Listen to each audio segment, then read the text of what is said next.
कल कोई बात हो कि पता लगे कि आपकी पार्टी नहीं है।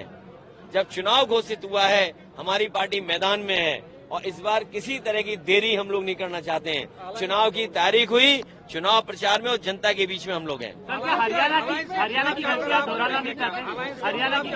हरियाणा की गलती हमें नहीं दोहरानी है।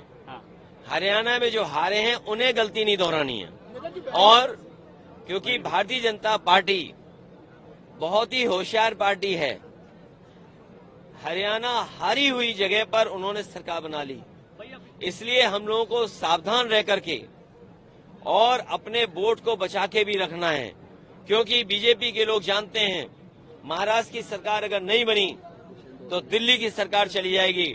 महाविकास आघाड़ी में एमवीए में समाजवादी पार्टी ने 12 सीटें मांगी हैं, 2 विधायक हमारे हैं और हम वो लोग हैं जो कभी कभी कम सीटों पे भी संतुष्ट हो जाते हैं।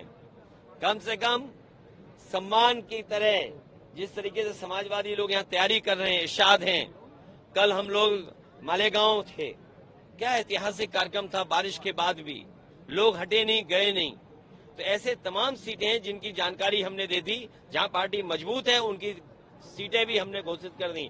और एक बात मैं बताना चाहता हूं, मुझे तो ये बताया जाता था कि सबसे अच्छी सड़क महाराष्ट्र की है। कल मैं मालेगांव से लेकर के धुलिया आपके शहर तक आया हूं, मैं गड्ढे नहीं गिन पाया।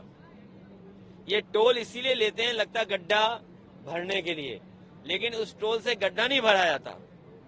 आपकी जेब से पैसा निकाल करके ये अपनी जेब में रख ले रहे हैं और उसका परिणाम यह है कि सड़कों पे गड्ढे हैं। हमारे यहाँ उत्तर प्रदेश में जो सड़कें बनी हैं उसमें आप हवाई जहाज उतार सकते हैं। और जिस समय समाजवादी लोगों ने सुकोई, मिराज और हरक्यूलिस सड़क पे उतारा था, उसी समय देश के प्रधानमंत्री जी, देश के सड़क मंत्री ने ये कहा था कि हम ऐसी 30 हाईवे बनाएंगे जिन पर हवाई जहाज उतर सकता है। बताओ, यहाँ के तो सड़क मंत्री हैं, क्या आपके धुले और मालेगांव के बीच में हवाई जहाज उतर सकता है? नहीं। गड्ढे से बच जाओ, तभी कुछ हो पाएगा।